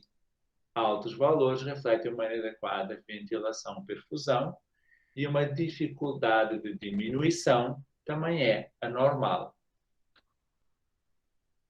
Pessoal, essas são as principais variáveis. O que a gente vê também em alguns locais, e isso é um ponto importante, é a inclinação da reta formada entre os pontos da ventilação com o dióxido de carbono. Então, observem. Ventilação plotada em VCO2. Ventilação em função do CO2. Estes pontinhos são os pontinhos durante o teste, tá? Que geram uma reta. E olha que interessante, esta reta tem um slope. O slope, para português, a gente traduz como inclinação. O que é inclinação? Esta inclinação é como se fosse o ângulo formado com o eixo X. Como se fosse o ângulo formado com o eixo X. Tá? Essa é a inclinação. Tá? Observem, quanto mais inclinada, maior é o slope. 23 aqui nesta, 34 nesta segunda e 63 nesta terceira. O que é que isso representa? O slope da ventilação sobre o VCO2. Isto representa prognóstico de doenças cardiovasculares. Quando o slope é abaixo de 30, se fala que esse indivíduo, se tiver uma doença cardiovascular, mas está com um slope da ventilação com VCO2 abaixo de 30, é um prognóstico bom. Ele está controlado, está bem, tudo ok. Acima de 30 é problemático. Este 34 já passou e este 63 é altamente problemático. Esses pacientes normalmente com insuficiência cardíaca, com doença pulmonar obstrutiva crônica, com hipertensão pulmonar, eles têm valores muito altos. valores acima de 30 são problemáticos. Isto aqui no laudo nós vimos como este nome mesmo, VE-VCO2 slope. Se for abaixo de 30 está tudo bem, se for acima de 30 está problemático, ok? Prognóstico ruim. Prognóstico ruim, uma doença que está instalada, não está controlada e pode levar a um evento sério cardíaco, ok? Então, esse é o uso do VE-VCO2, beleza? Aqui está como 34, é que na literatura você vê alguns locais de 30, outros de 34, tá? Aqui eu coloquei como 34 mesmo, ok? Pessoal, pulso de O2 agora, já estamos falando de uma variável que mensura também frequência cardíaca. Mistura a frequência cardíaca com o consumo de oxigênio. O que a gente espera? Que se aumenta a frequência cardíaca, aumenta a entrega de oxigênio. E isso é o normal de acontecer, aumentar a frequência cardíaca para entregar mais oxigênio. Então, o que a gente espera? O pulso de O2 representa quanto está sendo entregue de oxigênio. Então, a tendência é que durante o exercício, esse pulso de O2 aumente. Maior frequência cardíaca, maior consumo de oxigênio, então uma resposta normal é aumentar. Isto chega a valores mais ou menos 25 mililitros de oxigênio por batimento. Ok? Então, cada vez que o coração bate, isso é uma forma indireta, tá? Mas é uma forma de representar que cada vez que o coração bate, ele envia 20 mililitros de oxigênio. Isto é no máximo, tá? Isso é o máximo. O que são respostas anormais?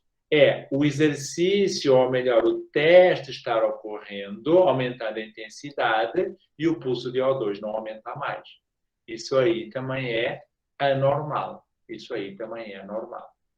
Então, observe, eu trouxe para vocês várias variáveis e as suas respostas normais e o que é que pode acontecer de anormal. É a partir daí que a gente consegue depois ter um laudo. Óbvio, tem muito mais coisas, tá? Outras variáveis que eu não apresentei aqui para vocês. PET-O2, PET-CO2, mais, deixa eu ver, FAI, OUS, deixa eu ver se eu me lembrei de mais algumas. Ventilação, ok. Existem outras infinidades de variáveis que podem ser mensuradas a partir do teste cardiopulmonar. Só que essas que eu apresentei para vocês são as mais usadas, mais simples, que a gente pode começar a interpretar num teste cardiopulmonar. Perfeito? Como forma de vocês continuarem o estudo de um teste cardiopulmonar, se vocês não o fizeram ainda, deem uma olhada então lá no meu material que eu passei para vocês sobre os testes, que lá tem também explicado como funciona cada teste. E aí vocês começam a ter uma integração melhor com essa parte. Não é fácil. É uma coisa que requer experiência, vocês perceberem, verem como funciona, mas é interessante vocês começarem a se familiarizar com isso, porque nós estamos falando, a gente pode ter a oportunidade de trabalhar em centros que usem testes cardiopulmonares. E se nós já tivermos uma base, vai ficar muito mais fácil de começar a entender melhor e ficar craque nisso aí. E isso é interessante, é muito bacana, muito legal, tá? Pessoal, era isso que eu tinha a apresentar para vocês. Eu vou abrir agora para vocês algumas perguntas. Primeiro, perguntas sobre a apresentação, pessoal. Pode falar, Karen. Professor Nuno, eu vi em alguns materiais sobre o limiar aeróbico. Sim. Onde ele estaria situado? Eu fiquei bem confusa em relação a isso. Cara, existe um grande problema nesses nomes, porque eu vi que eu falei limiar anaeróbio, limiar ventilatório 1, limiar ventilatório 2. O que acontece? O limiar aeróbio é um conceito que foi introduzido pela primeira vez, foi por Kinderman, se eu não me engano. Tá? Um pesquisador que era Kinderman. que era com... Não me alongando em relação à parte histórica, que acho que não vale a pena, não. Na verdade, quando ele deu esse nome de limiar aeróbio, depois, com outros estudos, tudo isso, na verdade, se percebeu que esse limiar aeróbio não existia exatamente e se começou a usar depois o limiar anaeróbio, numa intensidade um pouco mais à frente, que era nesse momento com a concentração do ácido lático aumentando, ok? Só que, entretanto, porém, tá? Muitas coisas aí, o que acontece? Também é comum nós vermos na literatura as pessoas chamarem o limiar ventilatório 1 como limiar aeróbio também. Tá? Então, eu acredito que a melhor forma para você não se confundir agora é o limiar aeróbio ser o limiar ventilatório 1 no teste ergospirométrico. Ok? Eu esqueci de comentar uma coisa. Quando eu falo teste cardiopulmonar, é a mesma coisa que teste ergoespirométrico, ok? Então, seria nesse ponto aí. Seria o limiar ventilatório 1. Isso aí. Tá bom. O problema é que essas literaturas, esses conceitos se misturam demais. Então, você vê, por exemplo, limiar ventilatório 1, limiar anaeróbio e limiar aeróbio, estando todos juntos. E quando você vai ler separadamente, você vai perceber que às vezes não quer dizer exatamente a mesma coisa. Mas quando nós estamos falando da ergospirometria, limiar ventilatório 1, limiar ventilatório 2, vamos melhor para o que está acontecendo. O limiar ventilatório 1 é o momento onde a concentração da ácido lático começa a aumentar e ela começa a ser tamponada, criando acidose metabólica, tá? Limiar ventilatório 2 é o momento onde ocorre, onde não acontece mais, acontece o desequilíbrio, não ocorre mais o tamponamento, tá? Já se esgotou. A partir desses conceitos é mais fácil depois para nós colocarmos o anaeróbio e o aeróbio, ok? Ok, então. Você vendo o que está acontecendo. Tá bom, obrigada. Nada. Mais perguntas, pessoal? Em relação ao teste aqui. Ok? Tá.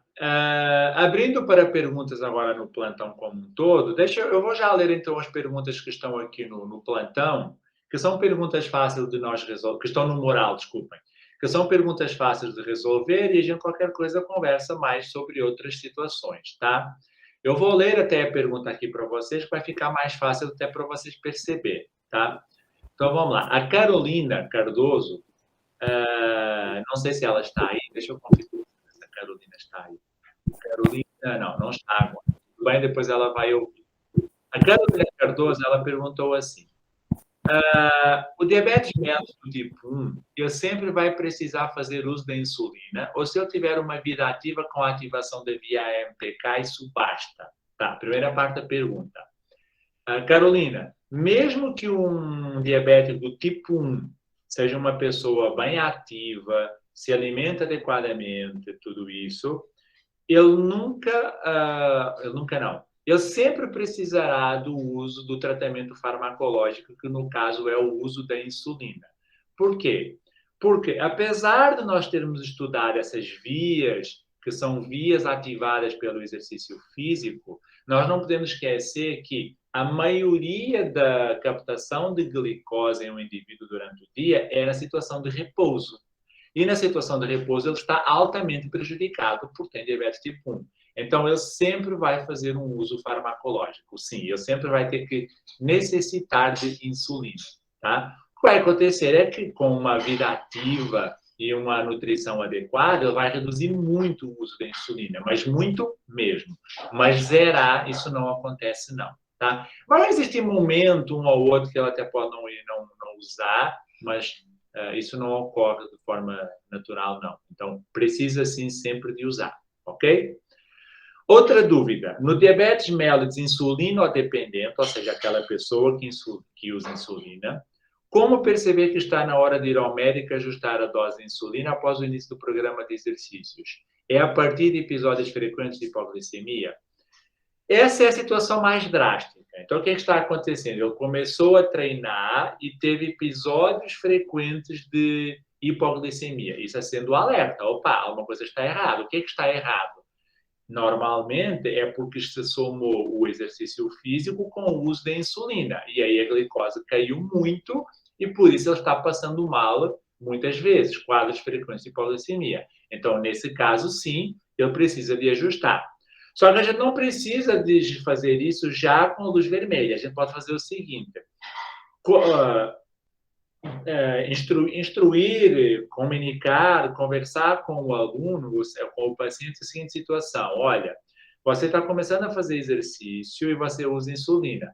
Começa a perceber como é que está a sua insulina ao longo dos dias, tá? Ao longo do dia, como é que fica. Então, se eu começar a perceber que a insulina está ficando muito próximo daquilo que é hipoglicemia para ele, eu posso começar a diminuir, sim, tá? O que é importante é que eu perceba o seguinte, olha, eu estou diminuindo e eu não estou tendo os picos de hiperglicemia. Eles estão se controlando. Então, beleza, já pode ir ajustando, diminuindo, tá? Mas, óbvio, é difícil fazer esse ajuste simples. O alerta sempre é acendido quando quadros frequentes de hipoglicemia ocorrem. Mas ele pode começar a reduzir, mesmo que esses quadros não aconteçam, e perceber se a glicose continua em valores normalizados. Tá, Carolina? Essa era a primeira pergunta, que eram duas da Carolina, tá? E aí vamos para a segunda, que tinha outra aqui. Deixa eu só achar onde é que ela está. Boa tarde a todos. Do Joseni, tá? Deixa eu ver se o Joseni está aí. Joseni também não está agora, não. Depois ele vai ouvir também. Vamos lá. Professores, uma dúvida lá na estratificação. Um indivíduo com doença cardiovascular, metabólica ou renal, chega para treinar comigo e me diz que sempre treinou até 2 meses atrás. Posso agrupar ele em fisicamente ativo? Qual seria o tempo máximo de interrupção do treinamento para ainda poder considerar fisicamente ativo e não precisar solicitar autorização médica? Vamos lá. Segundo o Colégio Americano de Medicina do Esporte, essa classificação de estar ativo ou não estar ativo, naquele momento, é como uma pergunta que pergunta o seguinte. Eu acho que eu até li essa pergunta para vocês. Eu não sei exatamente a forma, mas ela está mais ou menos assim. Você pratica exercícios físicos por, no mínimo, 3 vezes na semana, no mínimo 30 minutos nos últimos 3 meses? Sim ou não? Então, observe, eu vou colocar assim, 3 vezes na semana, 30 minutos nos últimos 3 meses. Quando eu falo 3 meses, se realmente se está ativo nos últimos 3 meses. Se nos últimos 3 meses ele não está ativo, segundo o Colégio Americano de Medicina do Esporte, isso é tratado como sedentário. Então, no seu caso aí, Josenir, ele sempre treinou, mas está parado há 2 meses, né? Me diz que sempre treinou até 2 meses atrás. Isso. Parou há 2 meses. Então, se ele está há 2 meses sem treinar, como ele precisa de 3 meses anteriores treinando, no caso, ele é considerado como sedentário. Ok? É considerado como sedentário. Só que, mais uma vez, óbvio que você pode gerar aquela situação do seguinte, tá? Se ele era treinado, se eu estava treinando, se ele está voltando comigo, se eu estou observando que tem uma doença, mas ela está controlada, tudo bem, eu posso ser um pouco mais flexível nessa necessidade de autorização médica. E logo, logo ele será enquadrado como treinado. Mas eu tenho que ter esse cuidado sempre. Agora, respondendo direto, ele é sedentário sim, tá? No caso, assim, classificado como sedentário, não que ele seja sedentário. Classificado como sedentário. Ok?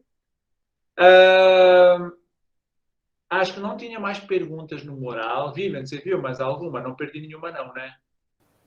Não, eram essas duas mesmo. Ok. As que eu vi. Perfeito. E, para nós finalizarmos o nosso plantão de dúvidas, estou à disposição se vocês tiverem alguma dúvida, ou eu, ou a professora Vivian, tá? A gente já comentou, não sei se alguém entrou depois, que a correção de AV2, a Vivian está trabalhando nisso, com calma, porque é muita coisa, e ela vai dar um feedback individual para cada pessoa, tá? Claro, não é um feedback muito longo, mas ela sempre fala sobre o que aconteceu na nota, ou a nota é o menos importante, é o que você poderia fazer, ou se ficou legal, ou se não ficou, ok? Então, isso ela irá fazer ainda. E eu também já estarei começando a corrigir ou a visualizar os vídeos de vocês e também darei um feedback sobre esses vídeos, ok? Alguma pergunta mais, pessoal?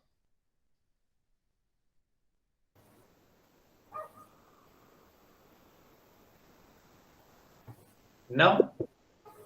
Nada de perguntas? Então tá. Vivian, você quer comentar alguma coisa? Não, acho que é isso. Você falou tudo. Também no começo também você já falou da atividade avaliativa, acho que está tudo certo. Ok. Só fechando, relembrando, lembra-se que vocês têm aula neste final de semana, sábado, com o professor Tiago. É muito interessante o que ele vai abordar para vocês sobre paciente renal, tá? Então, traz bem, é uma coisa normalmente a gente não vê no dia a dia. Então, aproveitem muito a aula, não faltem. É sábado às 9 horas, é das 9 às 11 horas, ok? Das 9 às 11. Aproveitem a aula, bem interessante, ok? E com isso, na sequência, não deixem de responder ao questionário de satisfação da disciplina. E, para quem está na atividade colaborativa, cuidado que o prazo final para entregar também é no dia 30, que será sábado também. Estamos aqui na fase final da nossa disciplina.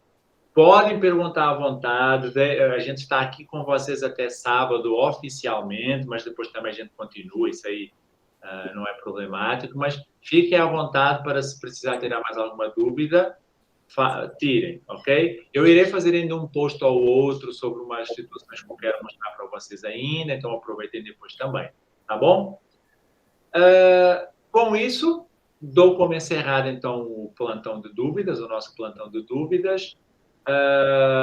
Foi o nosso último momento síncrono, então sucesso na pós-graduação de vocês, sucesso na vida profissional de vocês, aproveitem bastante, o que precisarem eu estarei aqui, tá bom? Vivian, alguma coisa? Não, acho que é isso mesmo.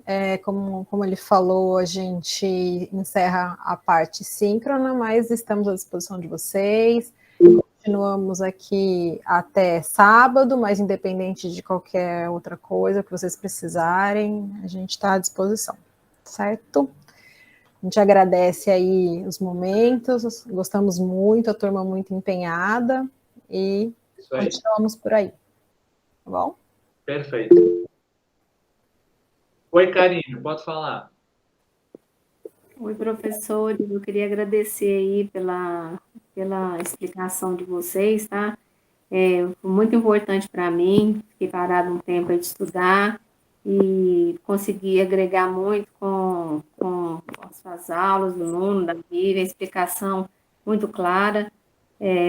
Achei que teria muita dificuldade, mas eu tenho muito a agradecer a vocês, viu? Foi muito bom essa passagem aí com vocês, espero reencontrá-los aí mais nas disciplinas, precisando. Eu vou dar uma pesquisada com vocês, amolar um pouquinho. Muito obrigada. Ok, obrigado nós, tá? E força aí, continua aí firme e forte, tá bom? Com certeza.